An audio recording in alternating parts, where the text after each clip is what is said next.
December 7th, 2020, our weekly cover crop check. We are just south of the Dodge County Fairgrounds on a Dodge County Healthy Soil, Healthy Water Farm participant. Gotta apologize for last weekend. Actually, last 2 or 3 weeks we had wind, but last weekend I don't think you could hear me very good. So we're standing by our purple flags, our pink flags I guess I should say. We're on week 27 for the cover crop for the first one planted, and we're on week 5 for the second cover crop planted after harvest. And there isn't much top growth that's going on. If we look down, you're going to be able to see that a little bit. It isn't very flashy that there's a lot of top growth going on, but we do have some bottom growth going on.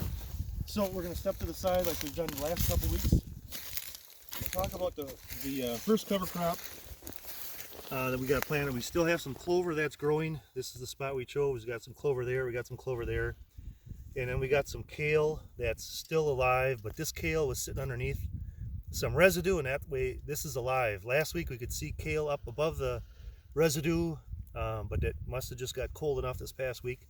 This past week was when we really had our first really cold temperatures, so that kale is probably now dead. Most of it anyways, at least the stuff that was up above the residue. Okay, so this other stuff we got a little bit of rye that's growing here. We probably do have some oats that's growing, that's up and going, but most of it's rye. Some of this rye roots are going down probably 6+ inches before we actually break. And I don't know how well the video is showing it, but like this is roots and that's roots, and you know there's roots going probably at least 6 inches deep.